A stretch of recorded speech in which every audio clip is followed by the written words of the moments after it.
안녕하세요. 세상의 현실과 경제 이치를 연구하는 현실경제연구소입니다. 이번 시간에는 르노코리아가 새롭게 선보인 필랑트를 자세히 소개해 보겠습니다. 그리고 많은 분들이 실제로 고민하는 선택이죠. 기아 소렌토와 르노 그랑콜레오스 두 모델과 직접 비교하면서 과연 어떤 차가 현실적으로 더 좋은 선택인지 정리해 드리겠습니다. 요즘 SUV 시장은 사실상 전쟁입니다. 국산 강자 소렌토가 장악하고 있는 상황에서 르노코리아가 새로운 전략 모델로 필랑트를 출시하면서 판이 조금 달라지고 있습니다. 필랑트의 핵심 포인트는 한마디로 눈에 띄는 디자인입니다. 그랑콜레오스가 출시됐을 당시에도 르노가 디자인을 잘 만든다고 느꼈는데 이번 필랑트 디자인 역시 운전자들의 마음을 흔들만 합니다. 필랑트의 전면 디자인은 기존 그랑콜레오스보다 훨씬 공격적이고 실내 분위기는 프랑스 감성의 미니멀 스타일을 강조했습니다.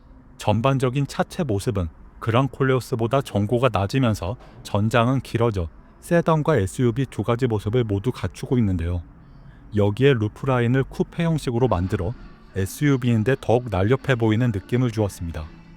필랑트의 전장은 현대 팰리세이드와 산타페 사이라고 합니다. 실내 인테리어에서 요즘 현기차는 기어봉을 전자식으로 내놓고 있는데 필랑트는 그랑콜레오스와 마찬가지로 일반 기어봉을 채택해 마음에 듭니다.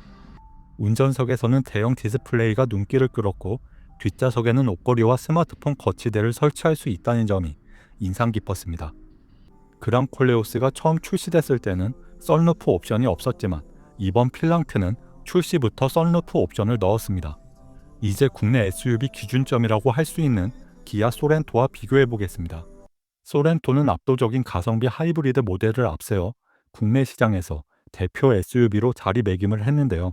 사람들이 많이 찾는 모델은 그만큼 장점이 많다는 이야기고 많이 찾다 보니 중고차 시세 방어도 잘 됩니다. 소렌토는 쉽게 말해 모든 면에서 평균 이상인 차량입니다. 반면 필랑트는 방향성이 조금 다릅니다.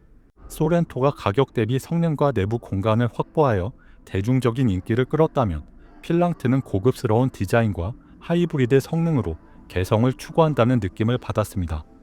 유지비와 중고차 가격 방어, 브랜드 파워에서는 아직 소렌토가 유리한 평가를 받을 듯합니다. 다만 필랑트를 실제로 보니 디자인이 생각보다 잘 나와서 가성비보다 개성을 추구한다면 필랑트를 추천할 만합니다. 같은 르노코리아 라인업인 그랑콜레오스와도 비교해 볼 필요가 있습니다. 그랑콜레오스는 흥행에 성공하여 르노코리아 실적을 이끌고 있고 국내 시장에서 세련된 디자인에 중형 SUV로 인식되기 시작했습니다. 그랑콜레오스의 디자인뿐 아니라 주행감도 운전자들의 인정을 어느 정도 받고 있는데요. 그랑콜레오스가 전통적인 중형 SUV 느낌이라면 필랑트는 세련된 크로스오버 차량 느낌입니다. 다만 필랑트 모든 트림이 그랑콜레오스보다 500만원 정도 비싼 점은 필랑트 흥행의 발목을 잡을 수도 있을 듯합니다.